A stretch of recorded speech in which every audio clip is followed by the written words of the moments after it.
আজকে শেয়ার করব আলুর খাস্তা মুচমুচে কচুরি রেসিপি। এই রেসিপিটা আপনারা চায়ের সঙ্গে কিংবা সকালের ব্রেকফাস্টে আবার বাচ্চাদের স্কুল টিফিনের জন্যও কিন্তু বানিয়ে নিতে পারেন। দেখতে ঠিক যতটা লোভনীয়, খেতে তার থেকে বেশি ভালো। এই একটা আলুর কচুরি যদি খায় বাচ্চারা, পেট ভরে যায়, মনও ভরে। তা নমস্কার বন্ধুরা, আমার নতুন একটা রেসিপিতে আবারও সবাইকে স্বাগত জানিয়ে শুরু করছি আমার আজকের রেসিপি। তাহলে চলুন শুরু করা যাক রেসিপিটি। প্রথমে এই কচুরি তৈরির জন্য আমাদের ডোটা রেডি করতে হবে। আর আমি এখানে ডো তৈরির জন্য নিয়ে নিচ্ছি 2 কাপ পরিমাণে আটা। এখানে আপনারা যদি চান আটার পরিবর্তে ময়দা অ্যাড করতে পারবেন। এবার আমি ওই একই কাপ মেপে হাফ কাপ পরিমাণে দিয়ে দিচ্ছি ছোলার ছাতু। এতে করে যেমন হেলদি হবে তেমনই কিন্তু খাস্তা আর মুচমুচে হবে আর খুবই টেস্টি হয়। তো দেখুন বন্ধুরা, এর মধ্যে স্বাদ মতো লবণ আর 1 চামচ মতো দিয়ে দিলাম চিনি। এখন সমস্ত উপকরণগুলোকে ভালো করে মিশিয়ে নেব। বন্ধুরা, ছাতু যদি আটার মধ্যে দিয়ে এইভাবে মেখে পরোটা বা এইরকম কচুরি কিছু বানাতে চান, দেখবেন ভীষণই কিন্তু টেস্টি হয় আর খাস্তা মুচমুচে হয়। অনেকক্ষণ যদি রেখে দেওয়া হয় কোনোভাবে কিন্তু এটা নরম হয়ে যায় না। এবার আমি শুকনো উপকরণ মেশানোর পর 2 টেবিল স্পুন একটু রিফাইন্ড অয়েল অ্যাড করে দিলাম। দিয়ে আবারও ভালো মতো মিশিয়ে নিয়ে এবার রুম টেম্পারেচারে থাকা জল অল্প অল্প করে দিয়ে একটা ডো তৈরি করে নিচ্ছি। এই ডোটা একদম কিন্তু নরম করা যাবে না, একটু টাইট করে মাখার চেষ্টা করবেন। এতেও কিন্তু অনেকটা পরিমাণে আমাদের এই কচুরিগুলো খাস্তা হতে সাহায্য করে। তো দেখুন, আপনাদের সাথে কথা বলতে বলতে আমার ডোটা কিন্তু মেখে নেওয়া হয়ে গেছে। এই ডোটা মেখে নিয়ে আমি জাস্ট 5 থেকে 7 মিনিটের জন্য রেস্টে এইভাবে ঢেকে রেখে দেবো। আর এই সময় আমরা কচুরির জন্য আলুর পুরটাকে খুব সহজেই তৈরি করে নেব। তার জন্য গ্যাস ওভেনটা অন করে একটা কড়াই বসিয়ে দিয়েছি। এর মধ্যে দিয়ে দিচ্ছি 1.5 টেবিল স্পুন পরিমাণে সর্ষের তেল। এইবার তেলটা গরম হয়ে গেলে এর মধ্যে আধ ভাঙা এখানে কিছুটা পরিমাণে ধনিয়া আর একটু গোটা জিরে দিয়ে দিলাম। ফোড়নটা একটু ভাজা হলে এর মধ্যে সামান্য 1 চিমটি হিং অ্যাড করলাম। হিংয়ের জন্য ফ্লেভারটা ভীষণ ভালো লাগে। এইবার ফোড়নটা কয়েক সেকেন্ড হালকা করে ভেজে নিয়ে এর মধ্যে পেঁয়াজ কুচি, একটু আদা কুচি আর কাঁচা লঙ্কা কুচি অ্যাড করলাম। ঝালটা অবশ্যই আপনারা কম বেশি করতে পারেন আপনাদের স্বাদ মতো। এইবার আমি এখানে ভালো করে পেঁয়াজ আর এই আদা কাঁচা লঙ্কা একটুখানি ভেজে নিব। খুব বেশি যেন লালচে না হয়ে যায় সেটা খেয়াল রাখবেন। তো দেখুন, পেঁয়াজ আমার কিন্তু ভাজা হয়ে এসছে। এই পর্যায়ে আমি কিছু গুঁড়ো মশলা অ্যাড করব। দিয়ে দিচ্ছি স্বাদ মতো লবণ, দিয়ে দিলাম হলুদের গুঁড়ো, একটু লাল লঙ্কা গুঁড়ো, হাফ টিস্পুন ধনিয়া গুঁড়ো, হাফ টিস্পুন মতো জিরে গুঁড়ো, সামান্য একটুখানি জল দিয়ে এই মশলাগুলোকে 1 থেকে 1.5 মিনিটের জন্য হালকা করে একটু ভেজে নিতে হবে। তাহলে সুন্দর করে কিন্তু মশলাটা কষানো হয়ে যাবে। তো দেখুন, আমাদের কিন্তু মশলা ভালো মতো কষানো হয়ে গেছে। এর মধ্যে এখন সেদ্ধ করে রাখা আধ ভাঙা আলু অ্যাড করে দিচ্ছি। এখানে আমি 3টে বড় সাইজের আলু এইভাবে সেদ্ধ করে নিয়ে হাত দিয়ে ভেঙে ভেঙে রেখেছিলাম, দিয়ে দিলাম। এখানে কিন্তু আলুর পরিমাণটা আপনারা কতটুকু পরিমাণে কচুরি বানাতে চাইছেন সেই মতো কিন্তু বাড়িয়ে কমিয়ে নিতে হবে। এখন এই মশলার মধ্যে খুব ভালো মতো আলু কষিয়ে নেব 2 থেকে 3 মিনিট। তাহলেই কিন্তু খুব সহজেই আলুর কচুরির পুরটা তৈরি হয়ে যাবে। তো দেখুন, আলু কিন্তু এর মধ্যে যতটা সম্ভব এই খুন্তি দিয়ে ম্যাশ করা যায় ম্যাশ করে নেবেন, তাহলে ভালো হয়। তো আমি 3 থেকে 4 মিনিট এইভাবে কষানোর পর এর মধ্যে নামানোর আগে একটু ধনিয়া পাতা কুচি অ্যাড করেছি। হাতের কাছে যদি না থাকে এটা স্কিপ করতে পারেন। এবার এটাকে নাড়াচাড়া করে মিশিয়ে নিয়ে এটাকে নামিয়ে নেব। আলুর পুর আমাদের একদম তৈরি হয়ে গেল। এদিকে যে আগের থেকে আমরা ডোটা মেখে রেখেছিলাম এটাও একদম রেস্টে রাখা হয়ে গেছে।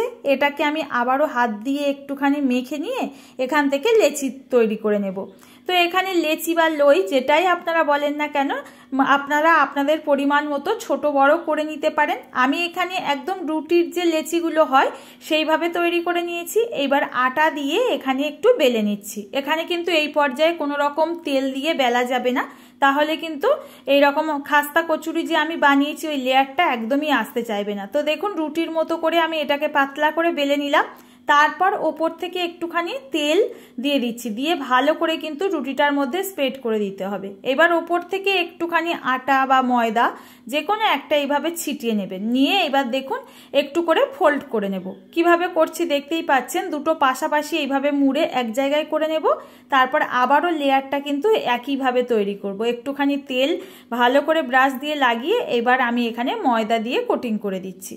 দেখতেই পাচ্ছেন ভালো মতো কিন্তু এইভাবে করতে হবে। তারপর যে দিকটা মুড়েছি তার উল্টো দিক যে মুখ দুটো খোলা আছে, একটা মুখ দিয়ে এইভাবে রোল করতে করতে আসতে হবে শেষ প্রান্ত পর্যন্ত। আর খুব ভালো করে না এটাকে সিল করে দেবেন, একটু জল দিয়ে সম্ভব হলে এটা আটকে নিতে হবে। আর দেখতেই পাচ্ছেন একদম কিন্তু সুন্দরভাবে এটা তৈরি হয়ে গেল। তো এক একটা এরকম লেচি থেকে কিন্তু আমার দুটো করে কচুরি বড় সাইজের তৈরি হবে।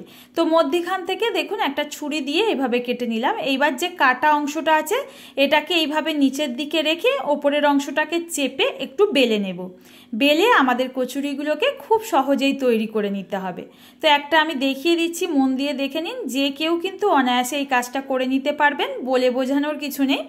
তো যে নিচের দিকটা কাটা অংশ ছিল ওটাই কিন্তু আমাদের বাইরের দিকে থাকবে সব সময়ের জন্য, তাহলে লেয়ারটা খুব সুন্দরভাবে বোঝা যাবে।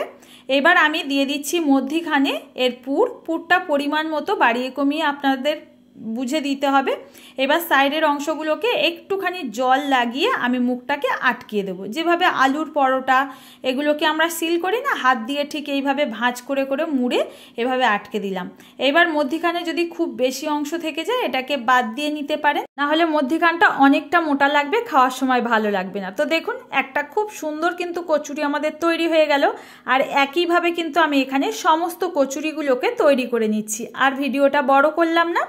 তো দেখুন বন্ধুরা, এবার এগুলোকে আমার ভেজে নিতে হবে। তার জন্য বেশ কিছুটা রিফাইন্ড অয়েল গরম করে নিয়েছি, হালকা আছে, খুব বেশি কিন্তু গরম করা যাবে না। প্রথমেই যদি গরম অবস্থায় আমরা এই কচুরিগুলোকে গরম তেলের মধ্যে দিই তাহলে কিন্তু বাইরের দিকটা একদম পুড়ে যাবে, মানে ক্রিস্পি হয়ে যাবে, ভেতরটা কাঁচা থাকবে।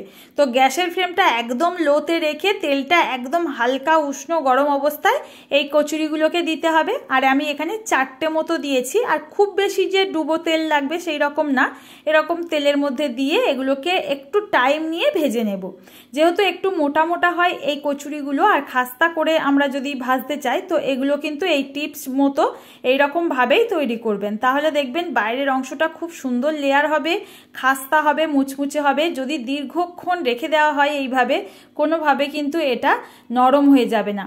তো দেখুন এইভাবে কিন্তু তেল ছিটিয়ে ছিটিয়ে এপিট ওপিট উল্টে পাল্টে আমি মিনিট 5 সময় ধরে এই কচুরিগুলোকে ভেজে নিয়েছি। আর কত সুন্দর দেখুন কালার এসছে, মুখগুলোও কিন্তু খুব সুন্দর বোঝা যাচ্ছে, খুলে খুলে এসছে। এখন এগুলোকে তেল ঝরিয়ে আমি উঠিয়ে নিচ্ছি। একইভাবে কিন্তু আমার অনেকগুলো কচুরি ভেজে নিতে হবে। তো আর ভিডিওটা দেখালাম না, এখানে দেখুন আমি নামিয়ে নিয়ে সার্ভ করে দিয়েছি। কচুরিগুলো কতটা লোভনীয় হয়েছে দেখতেই পাচ্ছেন, খেতে কিন্তু ভীষণ টেস্টি হয়। সন্ধেবেলার হালকা ফুলকা খিদে মেটাতে কিংবা বাড়িতে হঠাৎ কোনো গেস্ট আসলে এইরকম ভাবে তৈরি করতে পারেন। আবার বাচ্চাদের নানা রকম টিফিনের জন্য কিন্তু এইরকম একটা করে রেসিপি আপনারা চেঞ্জ করেও বানিয়ে দিতে পারেন। আজকের রেসিপিটা আশা করছি আপনাদের সাথে খুব সহজেই শেয়ার করতে পেরেছি। রেসিপি দেখে কেমন লাগলো কমেন্টে জানাতে কিন্তু একদম ভুলবেন না। ভালো লাগলে একটা লাইক করবেন, ফ্রেন্ড ও ফ্যামিলির কাছে শেয়ার করার জন্য অনুরোধ রইল। আর নতুন বন্ধুরা কেউ আমার চ্যানেলে প্রথমবার এসে থাকলে চ্যানেলটি অবশ্যই সাবস্ক্রাইব করে পাশে থাকবেন, আর পেজটি ফলো করে নিতে পারেন। আজ তাহলে বন্ধুরা এখানেই বিদায় নেব, দেখা হবে নতুন কোনো রেসিপিতে। ততক্ষণ সবাই ভালো থাকবেন, সুস্থ থাকবেন, ধন্যবাদ।